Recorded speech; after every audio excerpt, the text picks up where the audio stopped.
pagi adik. Pak Edi, sebelumnya saya mohon maaf mengganggu waktunya Pak Edi. Jadi begini, saya mendapat tugas dari kegiatan pembelajaran di Guru Penggerak terkait pengambilan keputusan nilai-nilai kebajikan. Kebetulan tugasnya ini adalah mewawancara kepala sekolah terkait pengambilan keputusan yang ada di sekolah. Gitu.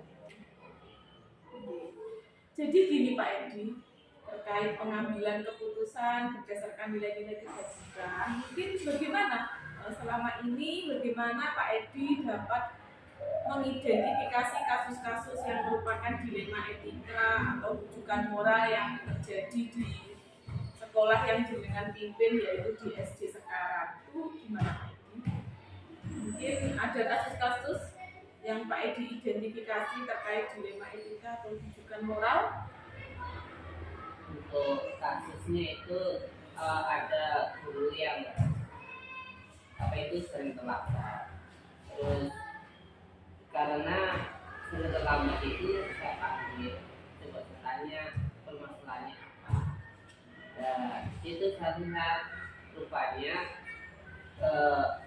beliau itu memang memiliki anak kecil atau anak yang masih sekolah, dan mungkin karena di rumahnya itu tidak ada pembantu, akhirnya gurunya itu merasa kesulitan dalam mengatur waktu.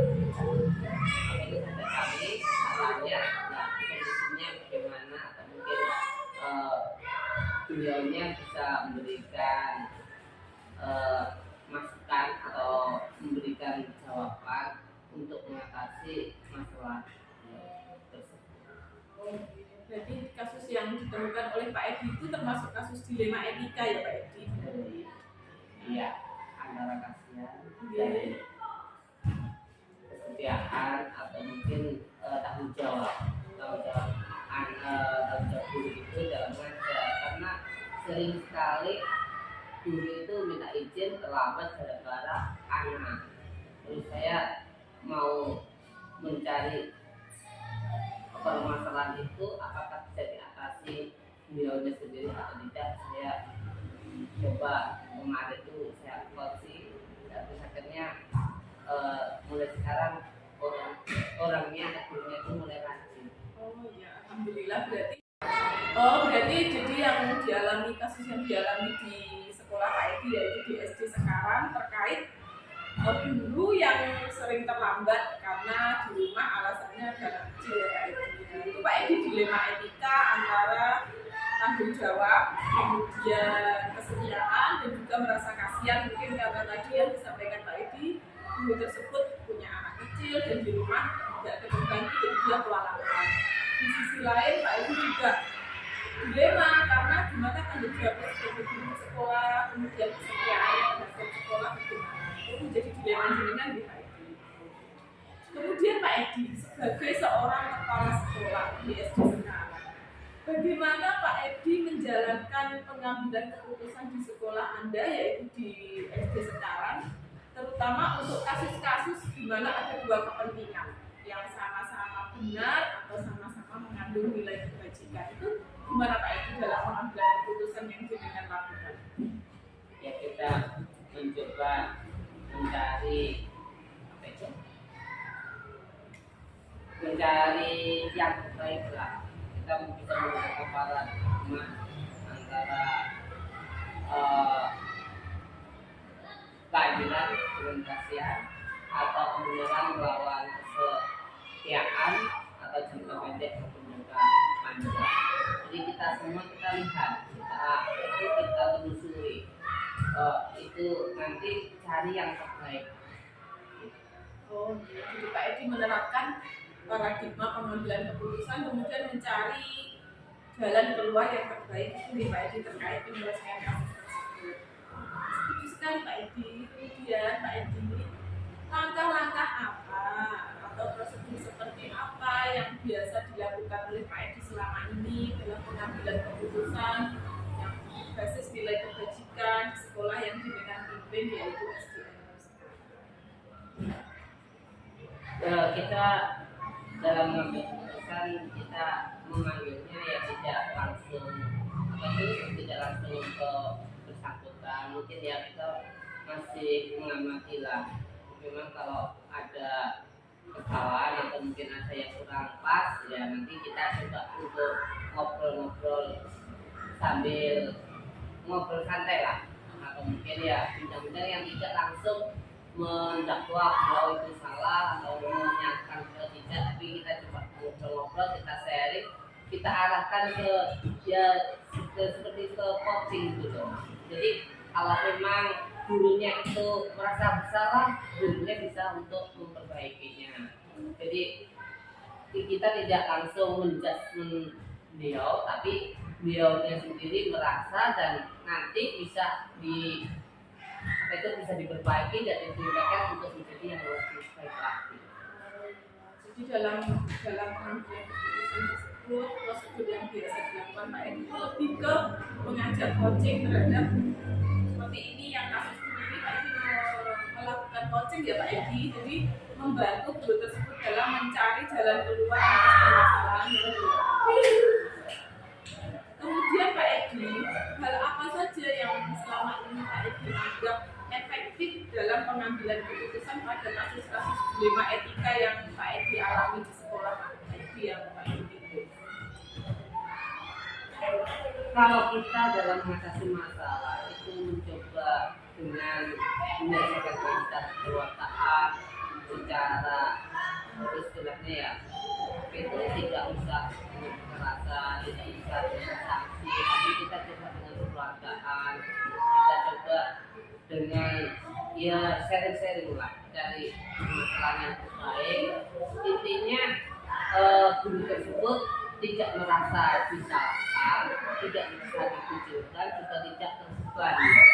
Jadi nanti guru itu akan bisa atau mengerti pokok permasalahannya dan salahnya di mana atau mungkin yang terapas apa, dan nanti kedepannya beliau akan bisa memperbaiki sendiri tanpa kita harus memberi sanksi atau memberi hukuman. Karena kalau hukuman atau sanksi itu malah efek dampaknya itu luar biasa ke guru tersebut, bisa beban moral atau mungkin guru tersebut bisa tertekan dalam belajarnya, tidak efektif malah karena terbebani, karena merasa itu gimana.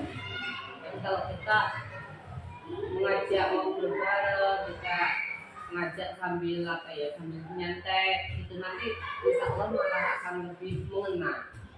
Jadi tidak usah langsung kita beritahu ini ya, tapi ya kita cuma ngobrol-ngobrol permasalahan. Ya mungkin kita tidak tahu apa ada masalah keluarga atau ada masalah apa, itu kan kita tidak tahu. Jadi dari permasalahan yang timbul dari keluarga atau mungkin dari kehidupannya itu nanti kita bisa sharing dan bisa memberikan solusi yang baik ya di pendidikan yang khususnya. Setuju sekali Pak Edi. Jadi tidak langsung dijudge bahwa guru ini terlambat atau Pak Guru ini terlambat, tidak seperti itu. Tapi oleh Pak Edi diajak bersama, sharing bersama, kemudian memfasilitasi guru tersebut untuk merefleksi diri ya Pak Edi. Kemudian mengevaluasi dan Pak Edi membersamai guru tersebut untuk mencari jalan keluar terkait permasalahannya. Dan saya setuju sekali Pak Edi, karena dengan begitu mungkin timbul kesadaran diri dari guru tersebut untuk mencari jalan keluar terkait permasalahan yang dialami. Jadi ya Pak Edi. Nah Pak Edi, kemudian hal-hal apa saja yang mungkin menjadi tantangan jenengan selaku kepala sekolah dalam pengambilan keputusan pada saat kasus-kasus dilema etika? Mungkin tantangannya itu apa saja dalam mengambil keputusan di kasus dilema etika? Tantangannya apa? Kalau dilema etika itu kan cenderung kita kalau yang bersalah atau yang melakukan kesalahan itu senior, artinya usianya kan lebih tinggi, kita kan yang merasa minder atau apa.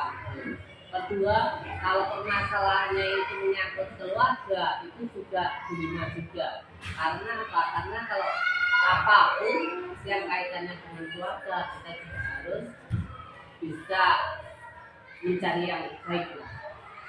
Apalagi kemarin ada kasus ada guru yang orang tuanya sakit, dan bagaimana cara mengaturnya, nah itu alhamdulillah ya bisa selesaikan dengan kita ngobrol gitu. Yang penting dalam sebuah tantangan itu bisa kita hadapi secara bersama-sama, istilahnya kolaborasi, bersama-sama mencoba merasakan secara bersama-sama, insya Allah bisa terselesaikan. Karena tantangan ya itu pertama guru senior, kedua masalah keluarga, ketiga mungkin masalah-masalah lainnya yang kita kurang tahu, mungkin masalah ekonomi, ketimpangan ekonomi kan juga itu juga dunia ketiga juga antara kasihan, mungkin dengan tanggung jawab, dengan kesetiaan. Jadi tantangannya itu ya Pak Edi, terkait yang mungkin Pak Edi lebih muda daripada guru senior tersebut, jadi Pak Edi merasa dilema, kemudian mungkin dari masalah keluarga dan masalah lain-lain yang menjadi sumber dari kasus yang dialami oleh guru tersebut dan menjadi dilema Pak Edi selaku kepala sekolah. Kemudian Pak Edi, apakah Pak Edi memiliki sebuah jadwal tertentu dalam memiliki jadwal tertentu dalam penyelesaian kasus dilema EDK? Apakah mungkin Pak Edi langsung menyelesaikannya di tempat, atau mungkin Pak Edi memiliki sebuah jadwal untuk penyelesaian dilema tersebut, atau mungkin memiliki bentuk atau prosedur apa yang Pak Edi jalankan untuk mengatasi dilema atau kasus-kasus yang Pak Edi alami? Untuk jadwal kita kan melihat situasi dan kondisi. Kalau memang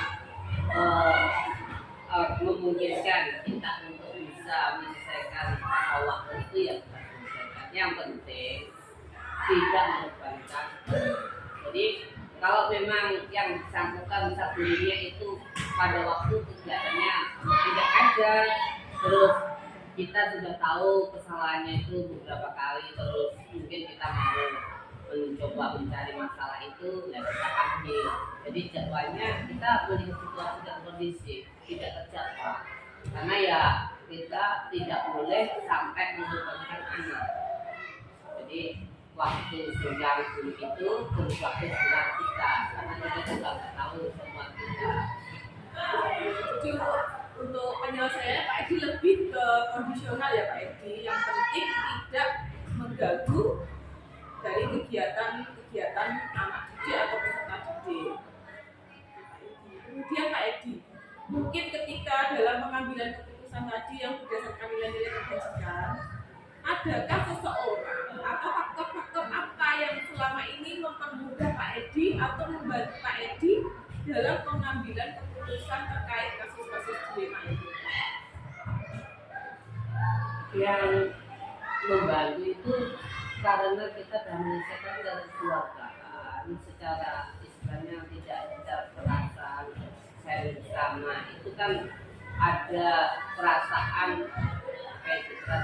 seperti dianggap keluarga sendiri. Jadi itu yang terbaik. Jadi kita mengedepankan dalam penyelesaian itu cari yang terbaik. Atau mungkin waktu kita ngobrol-ngobrol, atau mungkin pada waktu ngobrol di kantor, atau mungkin waktu kita lagi nyantai, kita bisa mencoba menyelesaikan. Yang penting intinya itu tidak ada yang bertengkar. Jadi Pak Edi lebih yang membantu Pak Edi itu faktor komunikasi ya Pak Edi. Jadi antara kepala sekolah dan juga rekan guru atau warga sekolah, Pak Edi mengutamakan faktor komunikasi karena dari situ kesamaannya muncul, sehingga tidak ada faktor-faktor dari dalam diri guru tersebut atau mungkin warga sekolah yang lain yang merasa tertekan, jadi merasa juga sekolah itu bersama. Oke.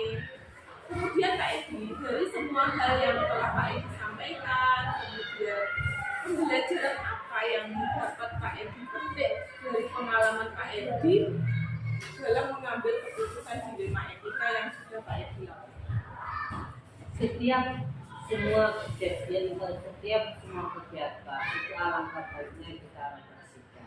Jadi apapun yang kita kerjakan, misal kalau kita menyelesaikan masalah, kita coba kita refleksikan.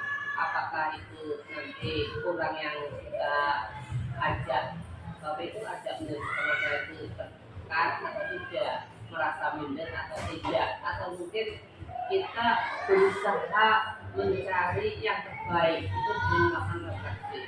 Jadi intinya setiap kegiatan apapun itu ala baiknya kita refleksikan, kita coba cari sisi yang baik itu kita tekankan, kalau bisa kita lebih tingkatkan lagi.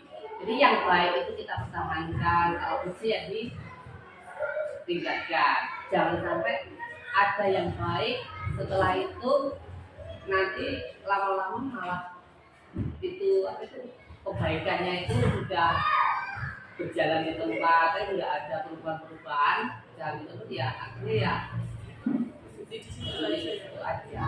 Jadi kalau ada yang baik ya diberitahukan, kalau bisa ditingkatkan. Tapi yang penting intinya jangan sampai mundur. Jadi apa yang pembelajarannya Pak Edi petik terkait kasus dilema etika itu, Pak Edi lebih berfokus ketika selesai dari penyelesaian pengambilan keputusan, Pak Edi melakukan refleksi, kemudian mengevaluasi, melihat kelebihan apa yang muncul dan kekurangan apa yang muncul. Nah, dari kelebihan itu Pak Edi berusaha meningkatkan, kemudian dari kekurangan itu Pak Edi berusaha memperbaiki, dan tentunya apa yang baik itu tetap dijalankan dan jangan hanya stuck berjalan di tempat saja, tetap berjalan ke depan. Dan tentunya dari yang buruk itu tadi atau yang dari kekurangan tadi Pak Edi kembangkan lagi menjadi lebih baik. Itu ya Pak Edi. Baiklah Pak Edi, terima kasih atas kegiatan wawancara ini. Saya juga terima kasih sekali atas waktunya. Semoga SD sekarang semakin maju dengan kepemimpinan Pak Edi dalam pengambilan keputusan sesuai nilai-nilai kebajikan. Terima kasih.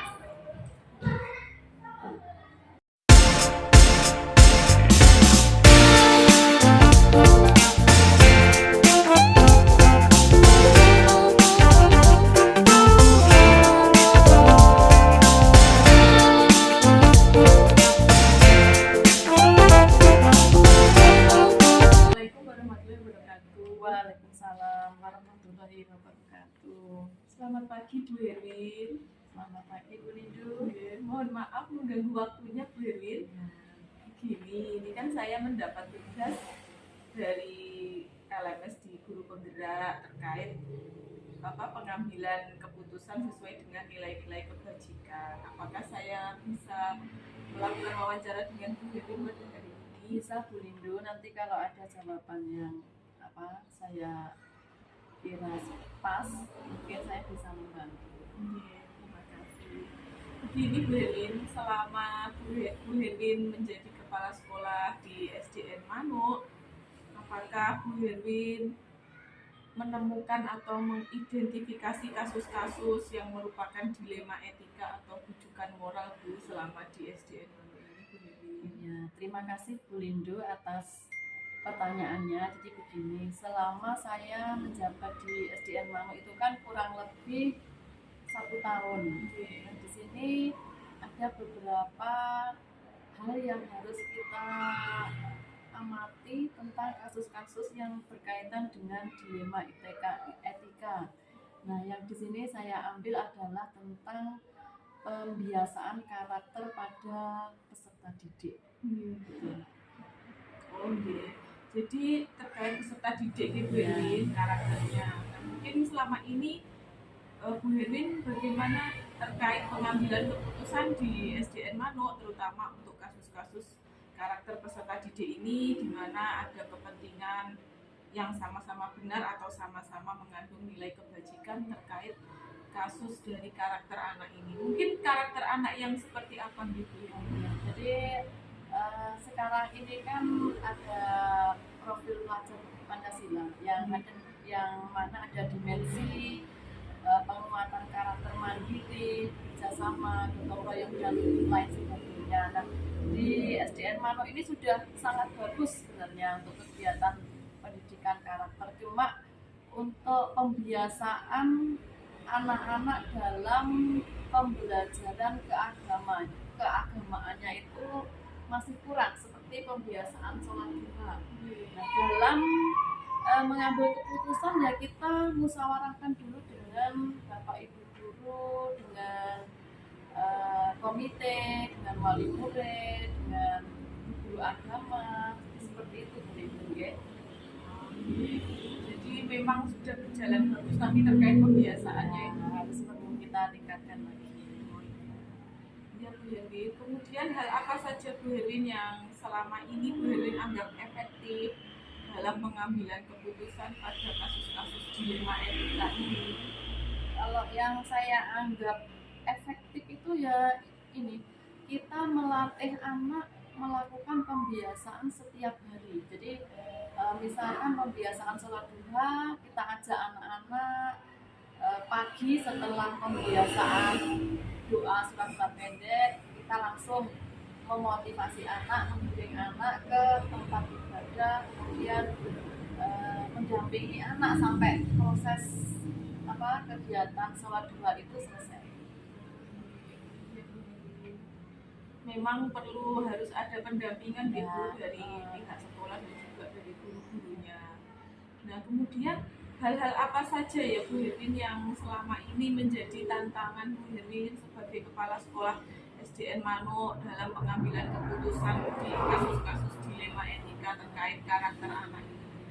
Kalau yang menjadi tantangan itu kan sebenarnya dalam pengambilan keputusan itu kan nantinya kita pasti bertentangan dengan pihak-pihak yang mungkin pro dan kontra. Nah, karena keputusan itu kan harus kita buat dan kita kesepakati bersama demi kemajuan SDN Mano, demi berpihak pada anak juga.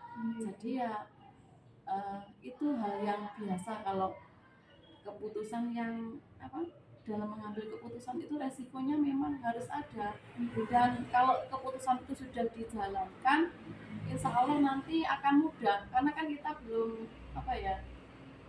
mencoba. Nanti kalau kita sudah mencoba terbiasa nanti insya Allah mudah. Iya, betul sekali, betul, setuju sekali. Jadi terkait itu kan kita harus sering membiasakan diri kita gitu. Nah, Bu Herwin, kemudian Bu Herwin apakah memiliki sebuah kata-kala atau mungkin jadwal tertentu dalam sebuah penyelesaian kasus dilema etika ini? Apakah mungkin Bu Herwin langsung menyelesaikannya di tempat atau mungkin memiliki sebuah jadwal untuk menyelesaikannya? Ya, kalau bentuk atau prosedurnya nanti seperti apa gitu ya? Jadi yang boleh ditanyakan adalah jadwalnya dalam mungkin ada waktu. jadwal. Jadi sebelum kita pengambilan keputusan itu nanti kan ada kita musyawarahkan dulu dengan pihak sekolah yang terlibat. Sebelumnya kita programkan ke wali murid. Setelah itu kita rapatkan bagaimana prosedurnya, pelaksanaannya, dan itu tidak harus secara langsung.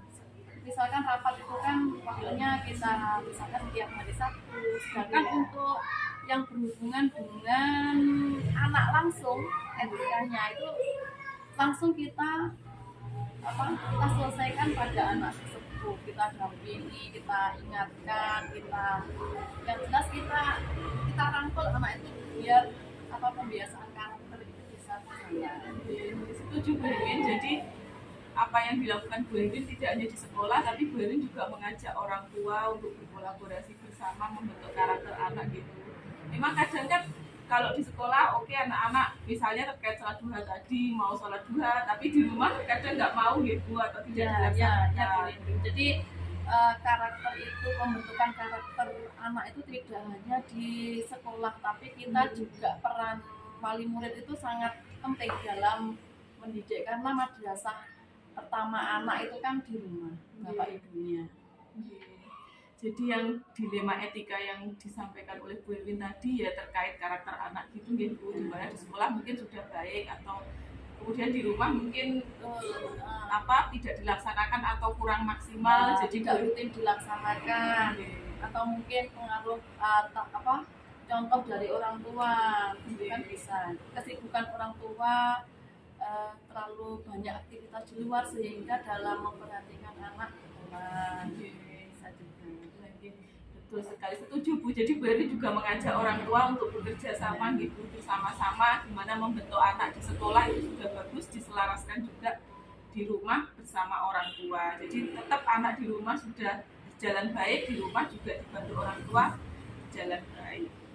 Kemudian Bu Herwin, adakah seseorang atau faktor-faktor apa yang selama ini mempermudah Bu Herwin untuk membantu Bu Herwin dalam pengambilan keputusan ini dalam kasus dilema etika? Mungkin atau ada seseorang atau faktor apa gitu yang membantu? Jadi kalau yang membantu saya dalam mempermudah mengambil keputusan ya tentunya yang pertama dari pihak wali murid. Ketika kita rapat wali murid itu kan kita utarakan program sekolah. Kemudian yang kedua yang paling utama adalah Bapak Ibu guru, wali kelas, karena tanpa mereka ya semua keputusan baik yang dilakukan itu kan percuma tanpa adanya dukungan dan motivasi dari Bapak Ibu guru yang ada di sekolah. Dan yang tidak kalah penting ya tujuan kita dalam memimpin sekolah itu mau dikemanakan. Jadi kalau kita tujuannya baik ingin memajukan sekolah kan tidak ada salahnya. Jadi kita saling antara wali murid, komite, guru, kita saling bersinergi bagaimana memajukan peserta didik, terutama yang paling utama itu kan karakter.